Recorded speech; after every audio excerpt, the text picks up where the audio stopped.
Alvin Bragg's thin indictment has nothing to do with the rule of law and everything to do with getting Trump. The Chinese spy balloon was actually spying when it traveled across America. Plus, Korean Jean-Pierre offers ridiculous comments at her latest press briefing. All that and more. I'm Bobby Eberle. This is a 13-minute news hour. God bless the United States of America.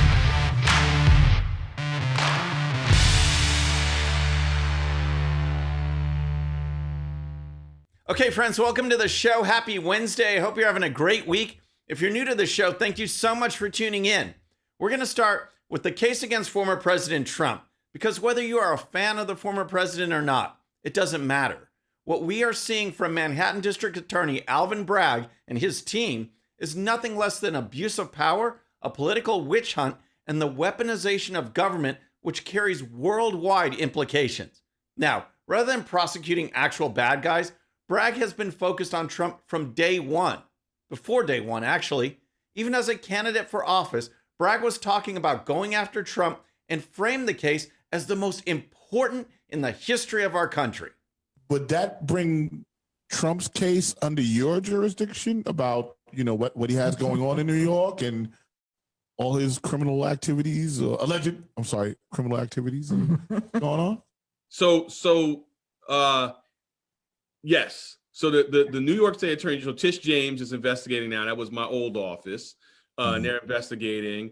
And then the Manhattan District Attorney's Office, which I'm running to be, has an investigation. And so, it's very important. The next Manhattan District Attorney is going to inherit that investigation, which, could be the most important investigation in the history of the country, right? In terms of rule of law and democracy and things like that. Rule of law, democracy, and things like that. That's rich, coming from a Democrat who has no respect for the rule of law at all. Bragg has reduced the majority of his felony cases down to misdemeanors, which means bad guys are back out on the street. For Trump, he's trying to twist misdemeanors into felonies for activities that have exceeded the statute of limitations. Here's more from then candidate Alvin Bragg. Let's talk about what's waiting for the new DA, the docket. We know there's a Trump investigation. I have investigated Trump and his children and held them accountable for their misconduct with the Trump Foundation. I also sued the Trump administration more than 100 times for DACA, the travel ban, separation of children from their families at the border. So I know that work. I know how to follow the facts and hold people in power accountable. Now, if you read through the indictment, you'll see that this entire case against Trump is about allegedly falsifying business records. The key name listed in the indictment is that of convicted felon Michael Cohen. His name is listed 11 times. Tax fraud, lying under oath, and more. That's Alvin Bragg's star witness on a case that's been reviewed by the Southern District of New York, the Federal Elections Commission, and the previous Manhattan DA. None found any wrongdoing. Yet, as you saw from Bragg's comments as a candidate, his primary job is to get Trump. Here's some analysis from Alan Dershowitz. What's your overall view of the indictment, having now read it? Because I must admit, it is so thin in my view. I'm actually shocked at it. It's one charge, basically, cut into 36 slices. Which, in my book, which is sort of interesting because, assuming that he paid off this hush money that every corporation does, the Congress did for $17 million. I mean, let's suppose he did it. Is that if there'd been a lump sum payment, we wouldn't be talking about 34 counts. That's the irony of it. It's the installment plan which has created all these counts. Well, it's an artificial creation of the counts, and a good judge would merge them all together and say, pick your best three. And just recall, Hillary Clinton commissioned Fusion GPS to put together the Trump hit piece, the so-called Steele dossier, that was the basis for the Russia collusion claims. She then tried to hide that fact by having her lawyers pay for it. And then she paid the lawyers. Sound familiar? Yet nothing happened to Clinton, but for Trump, it's a completely different story. And the world is watching. If America, which is looked at as the last true beacon of hope and freedom, devolves into nothing more than a banana republic with a kangaroo court, it only emboldens our enemies and causes our allies to look somewhere else for leadership. And in reality, that's exactly what the left wants. All right, next let's talk about the Chinese spy balloon. But first, if you're new to the show or haven't subscribed yet, regardless of platform, just search out my name, hit that subscribe button, make sure notifications are turned on. That way you can follow the show and help us grow. Okay, next let's talk about the Chinese spy balloon, because we have learned this week what we already knew from the beginning, that the spy balloon was actually spying, and it was spying a lot. Recall the Biden administration during the time when the spy balloon was allowed to travel across the entire country. Biden and his team said that they did not want to hurt anyone by shooting the balloon down over land, so they decided to let it float across America. But they said, hey, it's no big deal, because we deployed countermeasures to prevent the spy balloon from actually spying. Turns out, that statement was 100% false, and yet that message was dutifully broadcast by the media. I think it's also critical to note, Jim, as Oren was saying, that the U.S. says they were able to block the surveillance balloon's ability to gather intelligence while it was over the U.S., while at the same time, in effect, turning the tables to gather intelligence on that balloon's capabilities. That's critical. We sure turned the tables on them. Jeez, the balloon did spy, and it gathered intelligence data on sensitive military sites in state after state after state.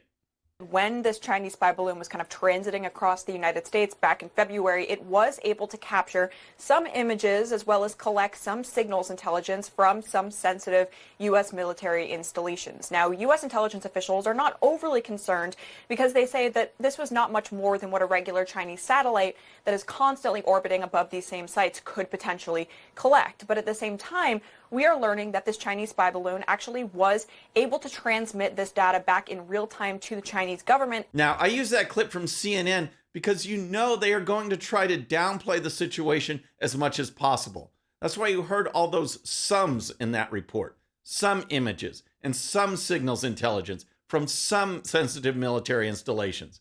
But even CNN can't hide the stunning failure of Joe Biden to take out this balloon before it actually gathered intelligence data. The Chinese government had the capability to remotely erase the data that the Chinese spy balloon was collecting.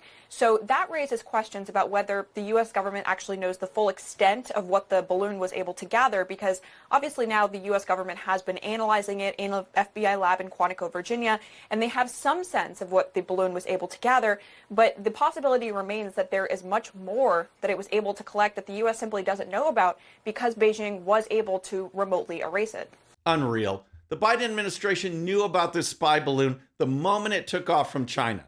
Biden had a chance to shoot it down when it first crossed over Alaska. Didn't do it. Biden had a chance when it first re-entered the U.S. over Montana. Didn't do it. Instead, the spy balloon gathered up information at site after site, all while the Biden team said the balloon couldn't do anything because it was being blocked. Here's Representative Nancy Mace on Joe Biden and the new revelation. And he told the American people that we couldn't shoot it down. We had to wait till it got over the ocean. Meanwhile, a week later, 3 other devices were shot down over U.S. skies, right? And come to find out, it took data from our military sites, and it went over and scanned some of those sites more than once or multiple times and transmitted that information back to China in real time.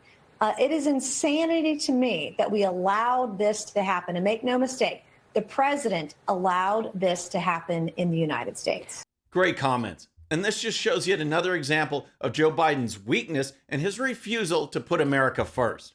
All right, next let's talk about White House Press Secretary Karine Jean-Pierre, because every time she holds a press briefing, there are stunning new gems of lunacy that come from her mouth.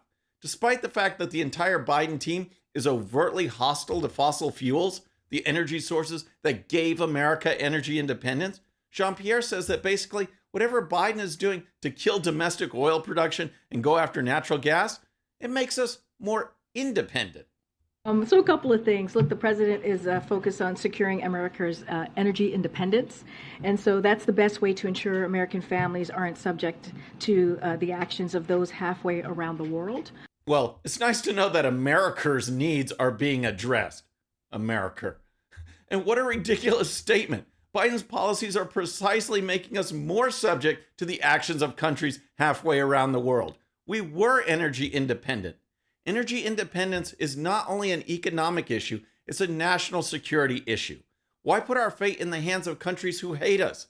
That's exactly what Biden is doing, and Jean-Pierre will state flat-out lies and not even blink. Case in point is another comment about gas prices, which are still way higher since Biden took office. Because of what the president did, because of the policies that he put forward, because of the actions that he put forward, we have seen those prices go down, especially if you think about gas prices. Gas prices are still well over $1 per gallon higher under Biden. And at least for me, they are going back up. So I have no idea what she's talking about. But then again, neither does she. Here's another example. Keep in mind what I just reported about the spy balloon. The news is all over the place now about how the spy balloon was spying and transmitting data back to China in real time.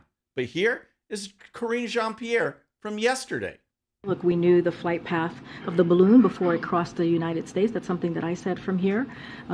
We took precautions in advance to ensure that it didn't get sensitive information. It's also something that I said from this podium. Wait, what?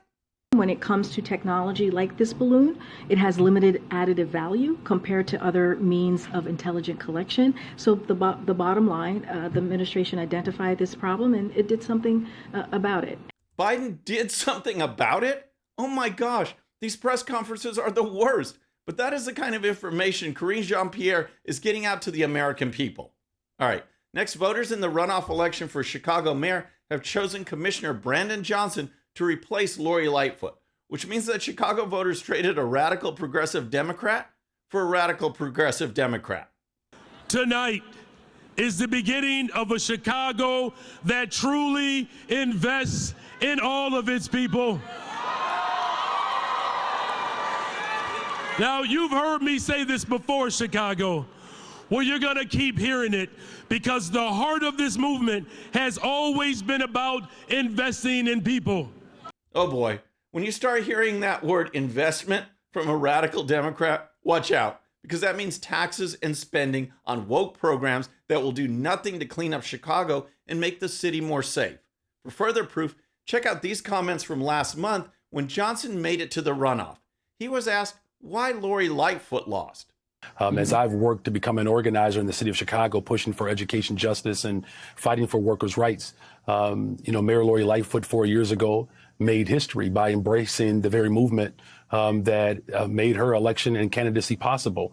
And then, unfortunately, she was a disappointment because she abandoned all of the progressive promises that she made. And clearly, the city of Chicago is ready to turn the page on her and actually connect to someone who is definitely tethered to the movement. Tethered to the movement. Johnson basically said Lightfoot lost because she wasn't progressive enough. It's unreal. But although this runoff election was 51% to 49%, Brandon Johnson emerged and will be giving Chicago more of the same, and perhaps even worse. Friends, that's our show for today. I hope you enjoyed it. And remember, today's show's one sheet is available to Patreon supporters using the link in the description. The one sheet gives you the links to all the videos and stories used on today's show, so you can dive even deeper into each issue. And with that, our next show will be Friday evening at the usual time. Until then, I'm Bobby Eberle. This is a 13-minute news hour.